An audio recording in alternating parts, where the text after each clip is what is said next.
Start exercise 5.1 from the NCERT book. Last time हमने किया था यूक्लिड ज्योमेट्री का सम बेसिक कंसेप्ट, ठीक है ना। उस वीडियो का लिंक आपको डिस्क्रिप्शन बॉक्स में मिल जाएगा। Let's start from the first question. Which of the following statements are true and which are false, give reason for your answer. हमें ये बताना है कि फर्स्ट क्वेश्चन में कि कौन सी स्टेटमेंट ट्रू है एंड कौन सी स्टेटमेंट फॉल्स है। फर्स्ट पॉइंट हमारा only one line can pass through a single point. ये बोल रहा है कि only one line can pass through a single point, कि एक सिंगल पॉइंट से केवल एक ही लाइन ड्रॉ हो सकती है। मैंने बेसिक में बताया था कि जैसे ये कोई भी एक पॉइंट है, इससे कितनी लाइन्स हम ड्रॉ कर सकते हैं। एक पॉइंट से कोई भी ए पॉइंट था, हम कितनी लाइन्स ऐसी ड्रॉ कर सकते हैं एक पॉइंट से, इनफाइनाइट मैनी लाइन्स। लेकिन इसने क्या रखा है कि only one line can pass through a single point, तो मीन्स ये स्टेटमेंट क्या होगी, फॉल्स। तो यहाँ पे लिख देंगे हम, ये स्टेटमेंट हमारी क्या आ गई, फॉल्स, क्योंकि एक पॉइंट से तो कितनी ड्रॉ कर सकते हैं हम, इनफाइनाइट लाइन। सेकेंड पॉइंट है there are an infinite number of lines which pass through two distinct points. ये कह रखा है इसने कि infinite number of lines pass होती है किससे, टू डिस्टिंक्ट पॉइंट से। देखो मैंने ये कोई भी टू डिस्टिंक्ट पॉइंट्स ले लिया, ए एंड बी, तो इससे तो ओनली एक ही लाइन पास हुई ना, ए और बी पॉइंट से ओनली हमारी स्ट्रेट लाइन एक ही पास हुई, ठीक है ना। और इसने बोल रखा है कि there are an infinite number of lines which can pass through two distinct points, तो ये भी क्या होगी स्टेटमेंट हमारी फॉल्स। थर्ड है a terminated line can be produce indefinitely on both the sides, यानी कि जो टर्मिनेटेड लाइन है उसको हम बढ़ा सकते हैं ऑन बोथ दी एंड्स, दोनों साइड से या दोनों एंड से हम बढ़ा सकते हैं। जैसे ये मैंने कोई भी ए बी लाइन ले ली, लाइन सेगमेंट, इसको मैं इस तरफ भी बढ़ा सकती हूँ और इस तरफ भी इसको मैं बढ़ा सकती हूँ, तो ये स्टेटमेंट हमारी क्या है, ट्रू है। तो इसने यही तो बोला था ना, a terminated line can be produce indefinitely on both the sides, कि दोनों साइड से हम एक लाइन को, टर्मिनेटेड लाइन को बढ़ा सकते हैं, ठीक है ना। तो ये हमारी क्या होगी, ये स्टेटमेंट ट्रू। नाउ फोर्थ है इसका, if two circles are equal then their radius are equal. अगर टू सर्कल इक्वल है देन उनका रेडियस क्या होगा, इक्वल। जैसे मैंने टू सर्कल ले लिए, यहाँ पे ये फर्स्ट सर्कल और ये सेकंड सर्कल, ये फर्स्ट सर्कल और ये सेकंड, इसका एरिया क्या होगा, दोनों सेम है, तो मीन्स एरिया क्या होता है, pi r1 square equal to pi r2 square.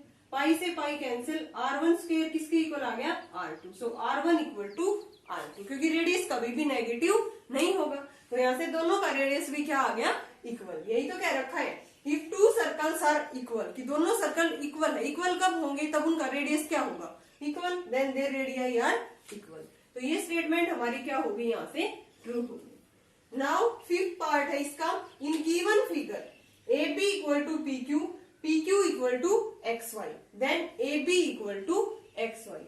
हमें प्रूव करना है कि ए बी पी क्यू के इक्वल है, पी क्यू एक्स वाई के इक्वल है, देन ए बी किसके इक्वल होगा, एक्स वाई के। तो ये हमारी क्या थी, एक्सियम फर्स्ट। इसमें क्या कह रखा है, things which are equal to the same thing are equal to one another. देखो यहाँ से ए बी किसके इक्वल है, पी क्यू के, एंड पी क्यू यहाँ से किसके इक्वल है, एक्स वाई के।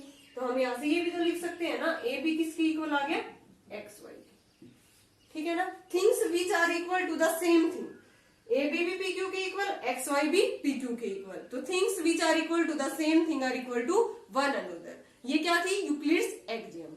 और यहाँ से जो ये था, a terminated line can be produced, ये क्या थी हमारी पोस्टुलेट्स, यूक्लिड्स पोस्टुलेट्स। तो उन्हीं का यूज करके हमने ये स्टेटमेंट बता दी कि ये जो स्टेटमेंट है ये ट्रू है एंड ये फॉल्स है।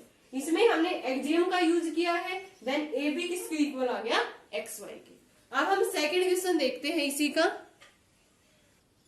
Give a definition for each of the following terms, are there other terms that need to be defined first, What are they and how might you define them? हमें इनकी definition देनी है, कुछ terms हमें given है, जैसे parallel lines, perpendicular lines, square and quadrilateral. इस type से हमें अलग अलग इनकी डेफिनेशन देनी है। अगर डेफिनेशन में भी ऐसा कुछ वर्ड आ जाता है, उनको भी हमें डिफाइन करना है। तो फर्स्ट है हमारा पैरेलल लाइंस। पैरेलल लाइंस क्या होती हैं, फॉर एग्जाम्पल ये हमारी क्या हो गई, two parallel lines A B and C D. तो मीन्स इनके बीच में कोई भी कॉमन पॉइंट नहीं है। टू स्ट्रेट लाइन क्या होती है, which have no common point. यहां से ये मैं पॉइंट ले लिया मैंने इसके ऊपर, और ये पॉइंट, यहां से इसकी डिस्टेंस, जिसे जो भी पॉइंट्स है इन लाइंस पे, उन सभी की डिस्टेंस एक दूसरी लाइन से वो क्या रहेगी, यहाँ पे सेम रहेगी। तो यहाँ लिखेंगे हम पैरेलल लाइंस की डेफिनेशन क्या होगी, two straight line, two straight lines which have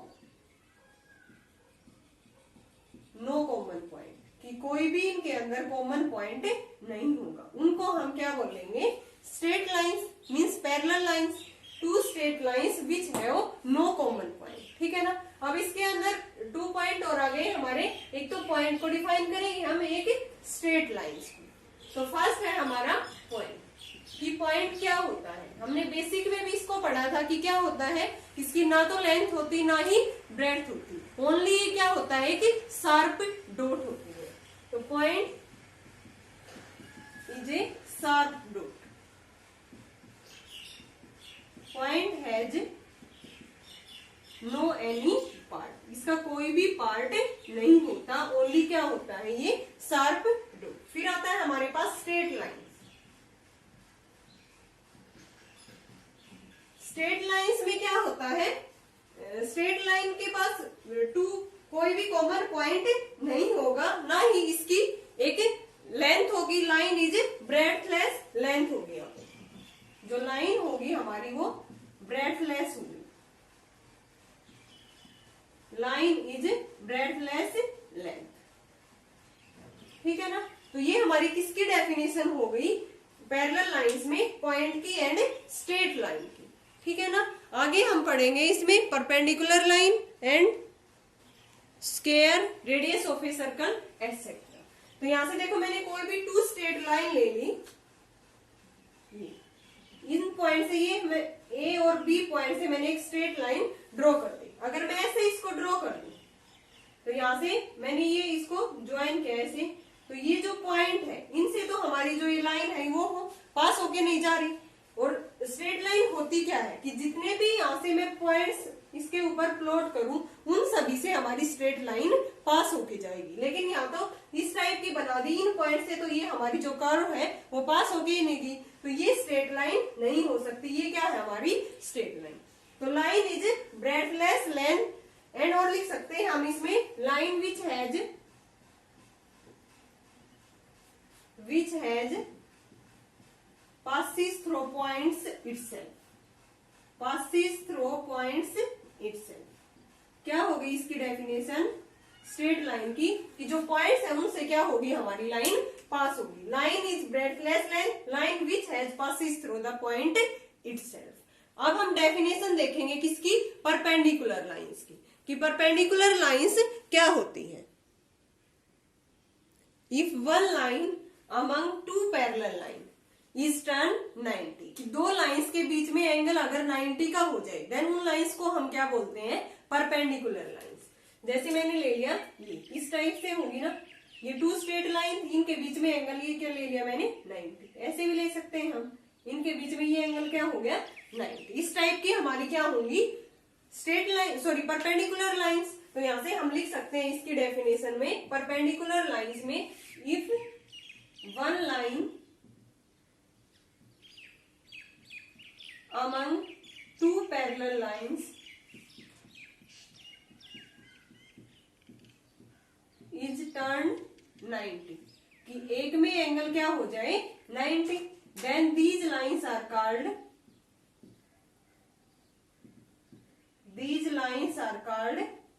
perpendicular lines। और इसकी दूसरी डेफिनेशन क्या हो सकती है कि टू स्ट्रेट लाइंस के बीच में एंगल हमेशा क्या होगा 90, angle between two straight line is 90 degree. और क्या लिख सकते हैं हम इसकी डेफिनेशन में, angle between two straight line is 90 degree.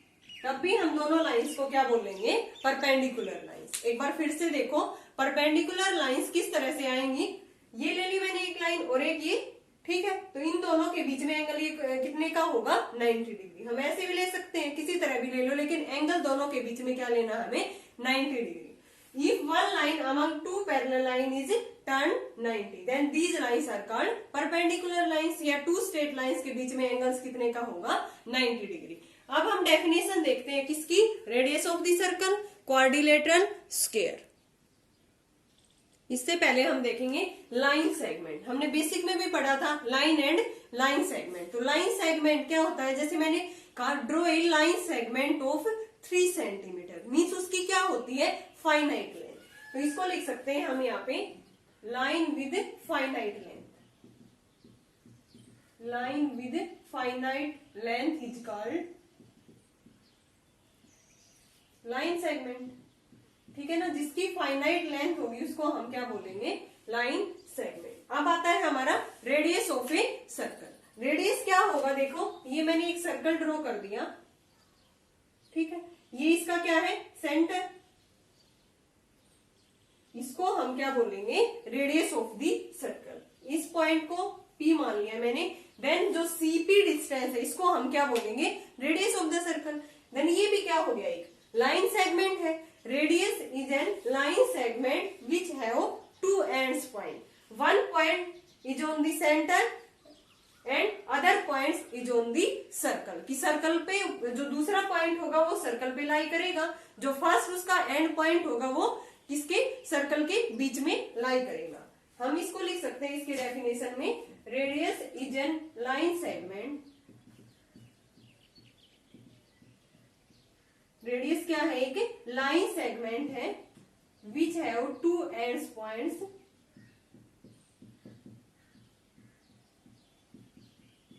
one end is in center of circle and other end is on the circle। दूसरा पॉइंट सर्कल के ऊपर होगा और जो फर्स्ट एंड पॉइंट है वो सर्कल के बीच में लाई करेगा। तो उसको, उस डिस्टेंस को क्या बोलेंगे, उस लाइन सेगमेंट को हम क्या बोलेंगे रेडियस ऑफ द सर्कल। इसके बाद देखते हैं हम स्क्वायर। स्क्वायर क्या होता है, स्क्वायर का तो पता ही है, स्क्वायर एक टाइप का क्या है क्वाड्रिलेटरल, और जिसमें क्या होती हैं 4 साइड्स इक्वल होती हैं।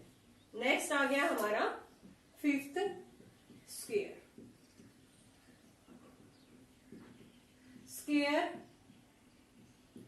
Is an type of quadrilateral, क्या है ये, एक क्वाड्रिलेटरल मीन्स उसकी 4 साइड्स है, whose all sides are equal,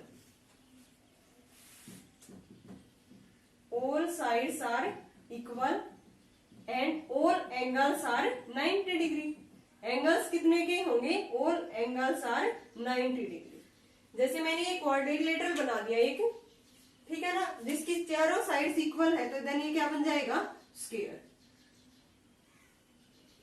ठीक है, ABCD, ये क्या है एक स्क्वायर, इसकी चारों साइड्स इक्वल है, AB BC CD and AD। ये चारों एंगल हमारे कितने के होंगे 90 डिग्री, ठीक है ना। ये क्या बन गया यहाँ से स्क्वायर। अब हम क्वाड्रिलेटरल की डेफिनेशन में क्या लिख सकते हैं, देखो क्वाड्रिलेटरल एक शेप हो गई जिसकी कितनी साइड्स होती हैं 4 साइड्स। तो उसमें हम लिख देंगे क्वाड्रिलेटरल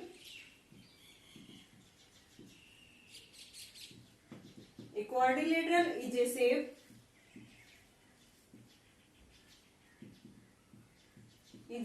of 4 sides। कितनी साइड्स होंगी इसके पास 4 साइड्स। वो स्क्वायर भी होता है, रोम्बस भी, रेक्टेंगल भी हो सकती है, पैरेललोग्राम भी हो सकता है। तो ये हमारी सेकंड क्वेश्चन में कुछ डेफिनेशन हमें लिखनी थी। इसमें हमने इसको डिफाइन कर दिया है कि यहाँ पे लाइन सेगमेंट क्या होता है, पैरेलल लाइंस क्या होती हैं, स्ट्रेट लाइंस क्या होती है, पॉइंट क्या होता है हमारा, स्क्वायर क्या होता है, क्वाड्रिलेटरल क्या होता है। अब हम नेक्स्ट करेंगे इसका 3rd question. Consider 2 postulates given below। Given any 2 distinct points A and B, there exists a third point C which is in between A and B, कि कोई भी थर्ड पॉइंट सी है वो किस किस के बीच में लाई करता है, ए एंड बी के।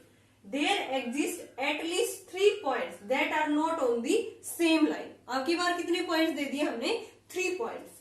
Do these postulates contain any undefined terms, are these postulates consistent, do they follow from Euclid's postulates, कि यूक्लिड्स पोस्टुलेट्स से ये क्या करती है, उनको फॉलो करती है या नहीं। तो फर्स्ट हमारा क्या है, do these postulates contain any undefined terms. Undefined terms कौन सी है हमारी, इसमें देखो इसने कह दिया यहाँ पे 2 distinct points in between A and B, ये हमारी क्या है यहाँ पे, इनडिफाइंड टर्म्स, ठीक है ना, सॉरी अनडिफाइंड टर्म्स। बहुत सारी है जो हमारी इनमें गिवन 2 पोस्टुलेट्स में गिवन है, जो हमारी क्या है, अनडिफाइंड।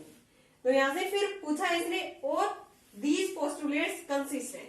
तो फर्स्ट में क्या रखा है इसने, पोस्टुलेट्स में given any 2 distinct points A B, ये कोई भी 2 पॉइंट्स थे डिस्टिंक्ट, ठीक है ना। There exist a third point C which is in between A and B, कोई भी सी पॉइंट है वो किसके बीच में लाई करता है, ए एंड बी के बीच में। सेकंड कहते हैं देयर एग्जिस्ट एटलीस्ट 3 पॉइंट्स, कितने पॉइंट्स है, कम से कम 3 points that are not on the same line, वो सेम लाइन पे नहीं है। तो मैंने एक पॉइंट यहाँ पे पी ले लिया, एक ये ले लिया क्यू, और ये ले लिया एक आर। तो यहाँ से देखो मैं पी क्यू को ज्वाइन करूंगी, एक ही स्ट्रेट लाइन बनेगी, या मैं क्यू आर को ज्वाइन करूंगी तब भी एक ही स्ट्रेट लाइन लाइन। अब मैंने पी क्यू को ज्वाइन किया तब ये पॉइंट हमारा रह गया, अगर मैं क्यू आर को ज्वाइन करती तब कौन सा पॉइंट रह जाता हमारा, पी, ठीक है ना। तो यहाँ से हमारी एक ही स्ट्रेट लाइन बनेगी, और यहाँ से ये सी इसके मिड में लाई करता है, ठीक है ना। तो यही बताना है हमें इसमें कि और these postulates consistent, yes these postulates consistent because they deal with the different condition, कि दोनों postulates हैं वो क्या करती हैं, दोनों की अलग अलग कंडीशन है। इसमें फर्स्ट में तो कह रखा है कि ए बी सॉरी 2 पॉइंट्स थे ए एंड बी, तो उनके बीच में कोई भी एक पॉइंट सी लाई करता है, ठीक है ना। ये हम लाइन सेगमेंट नहीं दे रखा था, ओनली पॉइंट्स है, तो यहाँ से हम इसको लाइन सेगमेंट को रिमूव कर देंगे। ए और बी 2 पॉइंट्स हैं, इनके बीच में कोई भी सी पॉइंट था, ठीक है। तो यहाँ से हम एक ही लाइन पे लाई करेंगे तीनों पॉइंट्स। यहाँ से इसने बोल दिया सेकंड में कि एट लीस्ट 3 पॉइंट्स चाहिए हमें, तो मैंने पी क्यू आर ले लिया। तो यहाँ से ये तीनों पॉइंट्स एक ही लाइन में लाई नहीं करेंगे, they are not on the same line. और इसमें क्या कह रखा है कि वो आपस में एक ही लाइन में लाई करेंगे, ठीक है ना। तो they deal with the different conditions, so these are consistent. फिर बताना है हमें do they follow from Euclid's postulates, कि ये किसको फॉलो करते हैं, यूक्लिड्स पोस्टुलेट। ये जो दोनों हमें पोस्टुलेट्स गिवन है ये किसको फॉलो करते हैं, यूक्लिड्स को, ये हमें बताना है। लेकिन ये किसको फॉलो नहीं करते, यूक्लिड्स पोस्टुलेट्स को, but they follow Euclid's axiom.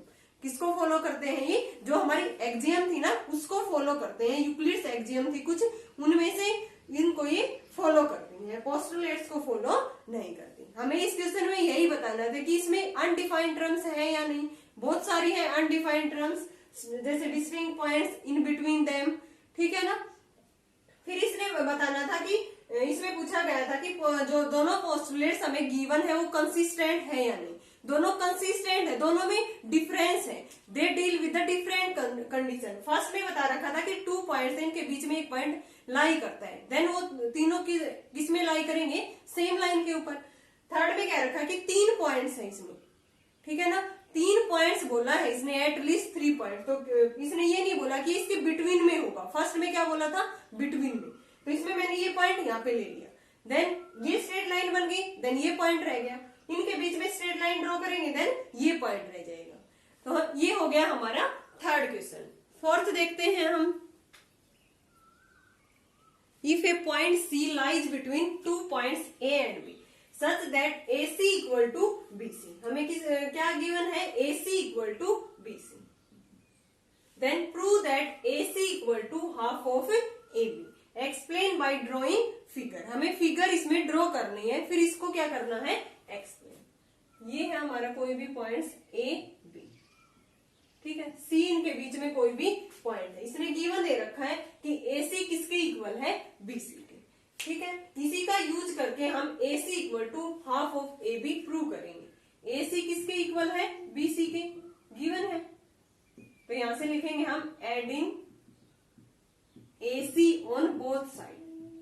मैंने क्या किया, AC इस इक्वेशन में दोनों तरफ ऐड कर दिया। क्यों? क्योंकि ये क्या थी हमारी यूक्लिड एक्सियम, हम दोनों साइड सेम थिंग ऐड कर सकते हैं, एंड सब्ट्रैक्ट भी कर सकते हैं। तो यहां से मैंने AC ऐड कर दिया, AC प्लस AC किसके इक्वल आ गया, ये BC प्लस में AC। अब AC plus AC twice of AC, BC plus AC क्या बन गया, AB। AC किसके इक्वल आ गया, हाफ ऑफ AB। AC किसके इक्वल आ गया, हाफ ऑफ AB। यही तो हमें प्रूव करना था ना, हेंस प्रूव। क्या किया मैंने, AC इक्वल टू BC हमें गिवन था, then adding AC on both side, यहां से AC किसके इक्वल आ गया, half of AB। Next question is fifth. In question fourth, point C is called a midpoint of line segment AB. एक midpoint था line segment AB का। Prove that every line segment has one and only one midpoint. कि हर line segment में only one and one क्या होता है, midpoint। तो यहाँ से हम मान के चलते हैं कि कोई भी line segment है उसके कितने midpoint है, 2 midpoint। देन उसको हम prove कर देंगे। AB ये लाइन सेगमेंट ले लिया मैंने, ये C पॉइंट ले लिया और ये D। C और D 2 इसके क्या ले लिए, मिड पॉइंट। देन कॉन्ट्राडिक्शन से हम इसको प्रूव कर देंगे। तो हमने क्या ले लिया, let C and D are 2 mid points of line segment AB। Line segment AB के हमने क्या ले लिए, C and D 2 mid points. तो AC किसके इक्वल हो गया, हमने फोर्थ में क्वेश्चन किया था, हाफ ऑफ AB के, ये फर्स्ट इक्वेशन। सिमिलरली ADB किसके इक्वल हो गया, हाफ ऑफ AB के। जो हमने फोर्थ क्वेश्चन किया है उसमें यही तो किया है ना, कि एक मिड पॉइंट होता है एक लाइन सेगमेंट के बीच में। तो यहाँ से AC को मैं लिख सकती हूँ, C भी मैंने मिड पॉइंट माना है, एंड DB। तो AC क्या हो गया, हाफ ऑफ AB, ADB क्या हो गया, half of AB, from equation first and second. इनकी राइट हैंड साइड इक्वल है तो लेफ्ट हैंड साइड भी क्या होगी, इक्वल। सो AC किसके इक्वल आ गया, AD के। A से एक पॉइंट कैंसिल हो गया तो C और D पॉइंट क्या है हमारे, कोइंसाइड करते हैं। ये दोनों पॉइंट भी क्या है, एक ही है। यही तो हमें बताना था कि prove that every line segment has one and only one mid point. एक ही वन एंड ओनली वन ही मिड पॉइंट होगा, इससे ज्यादा नहीं हो सकते। तो यही हमने प्रूव कर दिया। यहाँ से AC इक्वल टू AD के इक्वल आ गया, A से E कैंसिल हो गया, तो C और D पॉइंट्स आपस में इक्वल आ गए मीन्स C और D पॉइंट क्या करते हैं, कोइंसाइड। कोइंसाइड करने का क्या मतलब होता है, ओवरलैप, कि ये दोनों एक ही पॉइंट है। तो इसलिए only every line segment has only one mid point. Now next question is sixth. In given figure, if AC equal to BD, then prove that AB equal to CD। हमें AB किसके equal prove करना है, CD के। और given क्या है हमें, AC equal to BD। तो यहाँ से AC किस किस का सम है, AB प्लस में BC, एंड BD किसका सम है, BC प्लस में CD। तो यहाँ लिखेंगे हम प्रूफ में कि AC equal to BD given है, बट AC किस किस का सम है, AB प्लस में BC, फर्स्ट इक्वेशन।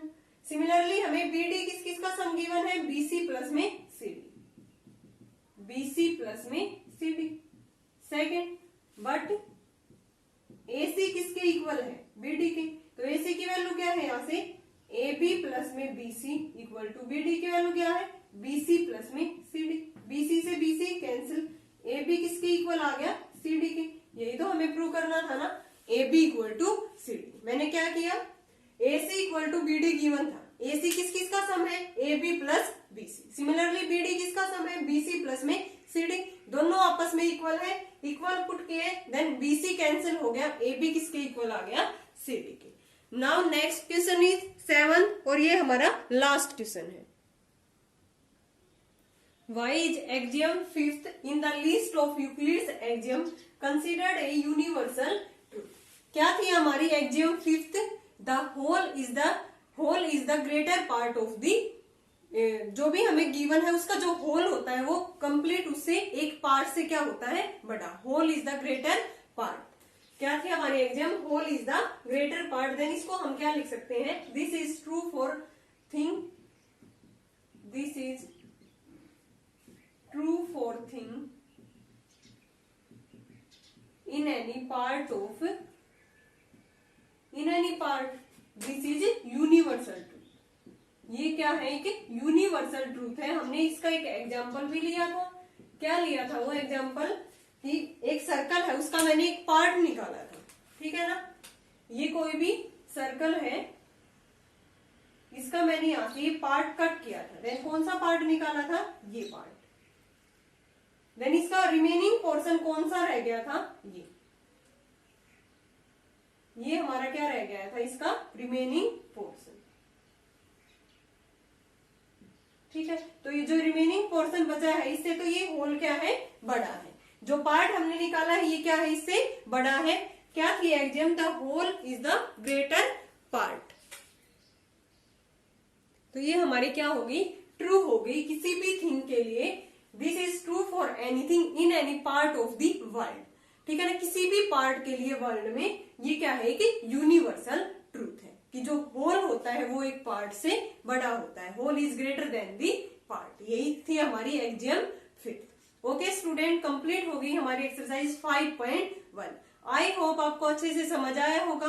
अगर फिर भी आपको डाउट है तो कमेंट सेक्शन में कमेंट कर सकते हो। नेक्स्ट वीडियो में हम करेंगे इसी की एक्सरसाइज 2 क्वेश्चन है, उसमें छोटे छोटे 5.2 एक्सरसाइज।